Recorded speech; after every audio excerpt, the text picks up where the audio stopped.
para se transformar, reconhecer o que não está funcional, começar a desconstruir para que o Cristo se instale e Ele viva em mim. E aí, a experiência que a gente tem é de que as pessoas que já conseguiram isso, vocês percebem, as pessoas que conseguiram isso em patamares melhores que o nosso, elas são atraentes, não é sexualmente falando, é uma atração muito maior, como almas, a gente quer estar perto. Elas irradiam, porque obviamente que a presença do Cristo em alguém que começa a permitir que ele penetre, faz com que essa pessoa irradie para quem está perto. E é como se fosse uma pessoa que é um dínamo de luz. E as pessoas querem estar perto porque ela é a luz dela que faz secreto. Não, ela tem consciência disso. Porque qualquer pessoa que começa a fazer esse processo de fazer com que o Cristo se apresente cada vez mais em sua personalidade, sabe quando alguém agradece que não é a ela aquele agradecimento. É aquele que através dela aquela pessoa começou a permitir acontecer. Não é a minha conquista pessoal, a sua conquista, é a conquista do Cristo em mim, que faz com que você perceba mudanças que você julga que é porque eu faço, ou porque o fulano faz, ou porque fulano faz, que é eminentemente, tão somente deixar a emanação desse nosso Cristo amado acontecer em nossas almas. Todo mundo quer estar perto. Veja a biografia dessas grandes almas, desses Mahatmas. Chico Xavier, Gandhi. Imagina, a quantidade de pessoas que estavam magnetizadas por essa presença. A quantidade de pessoas que ao chegar perto tem crise de choro. Sensação de crise de choro, porque é como se fosse assim, o acolhimento, porque sente a paz. Depois de uma guerra infinita, cansativa do seu ego com você mesmo, a tragédia lá do Mahabharata, Arjuna e Krishna, uma guerra entre famílias, simbolicamente a guerra dos egos, a luta interna. Você cansa, alguém coloca você no colo, passa a mão na sua cabeça, você chora, você desaba, e é sem julgamento. Sabe aquela mão assim, cansou, não foi, meu filho? Cansou. Estava esperando você cansar para te abraçar. Lembra do filho pródigo? Estava esperando você cansar para te reerguer. Jesus continua esperando a gente cansar de viver esses modos, comportamentos e condutas que não tem mais acrescentado. Viver esses modos, pensamentos e condutas que tem nos enfastiado. Ele está esperando que a gente canse para dizer assim, eu quero de fato desconstruir esse velho homem, essa velha mulher que em mim não dá mais, é incompatível. Aquele momento que você está num evento e que você sente uma vibração maior.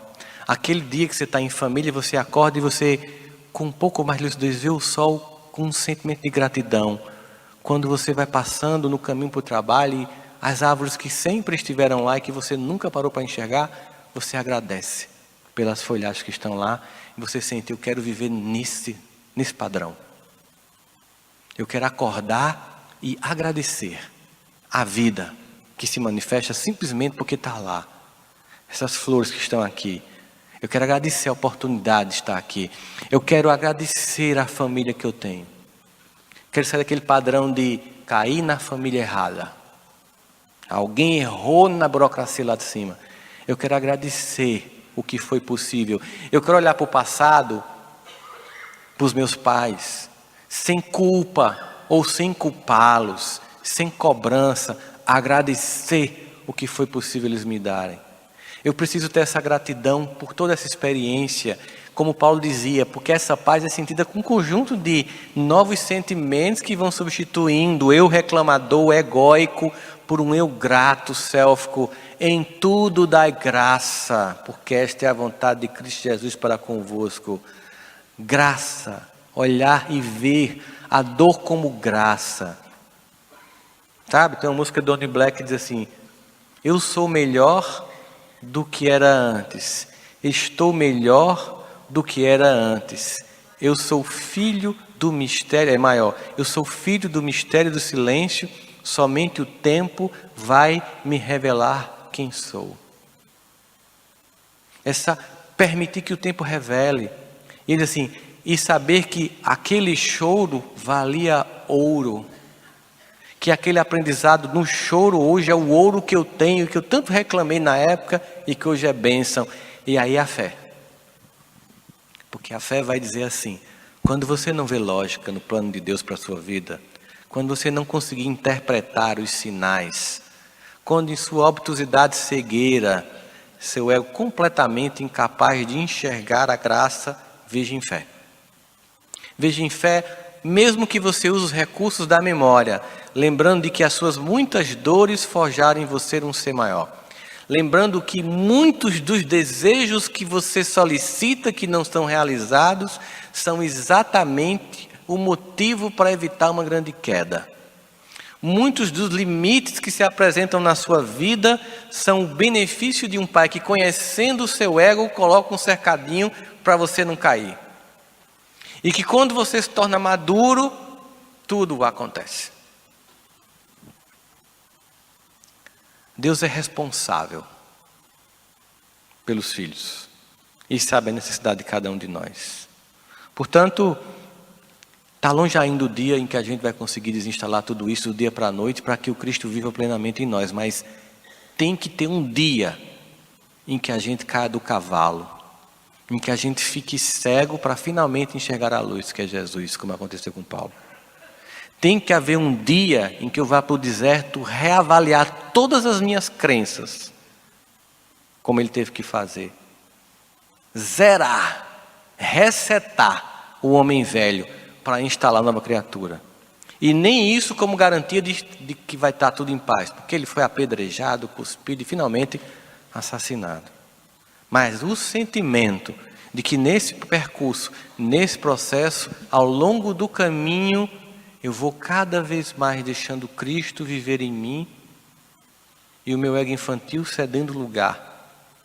Cada vez mais eu vou construindo essas possibilidades e vou sentindo a paz que isso dá.